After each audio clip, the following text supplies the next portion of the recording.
Hey guys, in today's episode, we are going to break down the top 10 van life traveling sweet spots in Baja. Now, we've been traveling around down here in our self-converted Mercedes Sprinter van for going on 2 months now. And when I say we, I mean me and Curt and our two kitty cats, Vanna and G-Money. And we have absolutely fallen in love with this place because it is paradise. There is no better word to explain it. When we started putting together our list of the top 10, we immediately knew there was no way we could have a number one spot. It's just too diverse and just too great down here. So we immediately decided we're just going to pick 10, and they are in no order. So Curt's going to kick it off with La Bufadora and take you through our top 10 sweet spots for van life travel in Baja. Let's jump right into it with number one, and that is La Bufadora. La Bufadora is just outside of Ensenada, and it's just a cool little stop.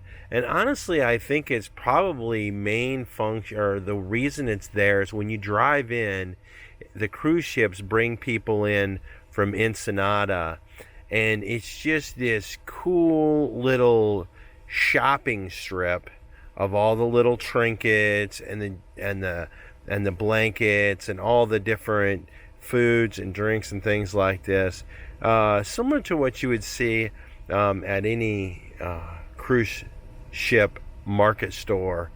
But at the end of this market is the Blowhole, and the Blowhole is where the mountain is carved away by the ocean, and it carves away into this little tiny crevice. And so what's happened is the waves come crashing in. The waves will kind of fill that little crevice up, and as the water pushes down, it creates a back pressure that shoots up this big blow of water that is anywhere from like 50 feet to 100 feet high. And so that's a really cool thing. And we were able to park right at the entrance to this little market. It felt super safe. And as a bonus, there was some little rocks that I was able to explore on and get down and see some fish and see some mussels and some tide pools. And you guys probably know I'm a big fan of tide pools. But that said, let's move on to number two. So number two on the list is this little fishing village, this remote fishing village, just outside of Playa La Carrera.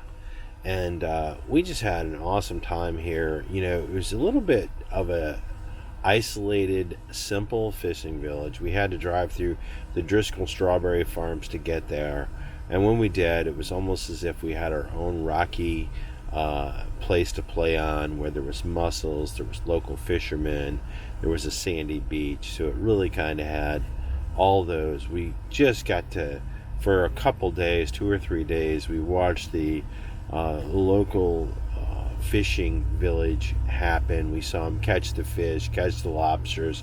We were able to buy from the local fishermen. We were actually able to watch them catch the fish and the lobster right in the water, and we were able to buy that from them and cook it right there in the van on our sweet little spot. And yeah, just amazing sunsets and a real relaxing time. I highly recommend this spot, Campo Don Alvarez. You can find it on iOverlander, but it was a really nice, pleasant surprise for us. Moving on to number three is Cactus Wonderland, which is southeast of El Rosario. And it's this little stop off in the middle of the desert, and you can camp there. We did not. We stopped at a place a bit up the road from there. I would have loved to sleep there. It's a wonderful place. We did stop there for a few hours and explore some amazing cactuses. They had these cool little Dr. Seuss cactuses. I think the best way to describe this is just to let you watch this montage.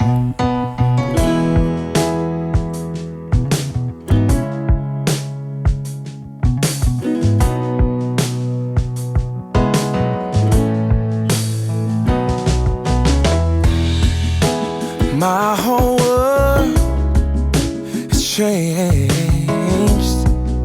baby, since you came around. So take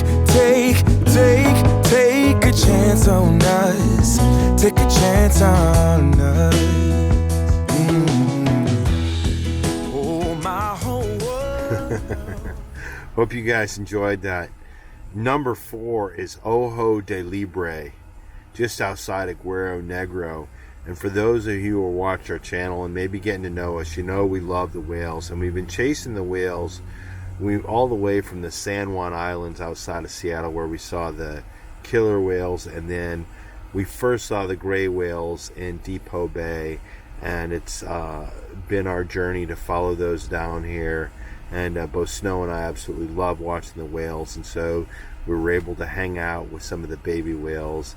And what a magical experience at Ojo de Libre. They have some nice palapas and camping area right there next to where you take the boats out, so it's very convenient, and you have some great views, and it's just really a nice spot to go and visit the whales. Alright, halfway there. Number 5, guys, and this is in no particular order, but Punta Chivato and Camping Beach. What a charming place. You know, we fell in love with this place right away. Awesome people. This is the kind of place you may want to consider a second home, like a winter home or a place to stay. You know, obviously you'll want to have your Baja buggy to go tooling around, to enjoy the desert, but also, you know, the awesome snorkeling and sea life and the amazing people and this just beautiful scenery here at Punta Chivato. But there's plenty to offer and such a nice, pleasant place. And then at number 6, Coyote Laia, Coyote Beach. You know, I think we ended up staying there for like 4 or 5 days. It was a bit touristy. There was a lot of other RVs. A lot of folks come down from the States and from Canada and will stay there all winter long. So from like October, November to like May, so like 6 months down there. But a beautiful beach with some nice hiking, little mountains to climb, hike. So some nice hiking trails. They had kayaking, snorkeling. It looked like there was some sailing in the bay, although it wasn't that windy while we were there. Great bird watching. Just a nice little beach. The vendors come down and offer you meats and vegetables, so there's really no reason to leave. But we enjoyed this, and so really just had a great time at Coyote Laia. You know, we had such a great time at Ojo de Libre. Number 7, we had to go see the whales again, and we went to Lopez Mateos.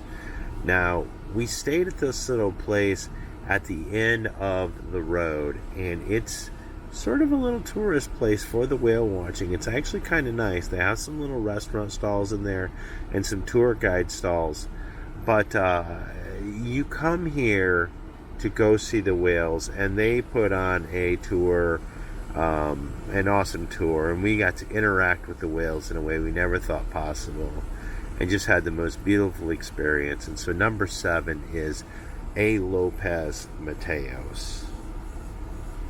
And with that, we're going to roll in right into number 8 and the magic of Todos Santos. Wow, we were just blown away by this place. Everything from, you know, the little town there with all the shops, the Mission, and the Hotel California. You know, we just had a lot of fun with that. And then we went out just outside of Todos Santos to this magical little turtle beach where we got to release the turtles into the Pacific Ocean into an amazing sunset. And it was just so beautiful. And in the backdrop, there's these big whales just jumping and spouting. There was an awesome community of van lifers there. So there was maybe as much as 6 to 10 vans there at a given time. And there was also people coming in, just driving in from various spots, whether they were vacationing or locals, to see this turtle release. So Todos Santos was truly a magical place. And number 9, Soli Beach. You know, we went on this spree of just beach hopping, and for those of you guys who are watching our series, it might seem like that's all we do, and we do quite a bit of it. But this particular stretch was a sort of a difficult place to get to. You know, we had to back up. The roads were eroded in some cases, and these little camping spots on the beach were in arroyos. Anyway, I can't roll my R's, but they're washes where when they have their monsoons, the water just washes out into the ocean. So sort of like a river wash, if you will. And at this one particular one, they had this most amazing sushi restaurant. And it was a small place, but the food was so good. And, you know, you really had to drive to get there. There was no easy way to get there. And but you could just sit out there with the breeze and just watch the whales jump. And it's just really a really nice place. It's worth the drive. It's worth the effort to get to Sushi Beach. And number 10, and this is by no means the last, but La Paz. Perhaps my favorite city in all of the Baja. I fell in love with La Paz, and I think Snow did as well. But playing with the sea lions, swimming with the whale sharks, and just kind of walking along the streets of La Paz, especially given that Carnival was in town. Just an amazing time. We had great parking there. We met some great van lifers there. The local people amazing. It felt super safe. It was clean, and there was just beautiful vistas of the Sea of Cortez right out there where we were swimming with the whale sharks. And so just totally blown away with La Paz.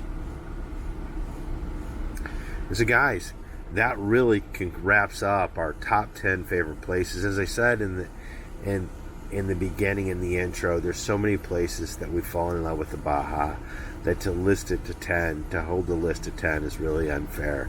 But I hope you guys enjoyed this. If you like this video, be sure to hit the like button, subscribe to our channel, and hit the notification bell. If you want to help support our videos, be sure to check out our Patreon page, where you can join the journey and see some behind-the-scenes action. Thanks for joining us, and we'll see you guys in a few days.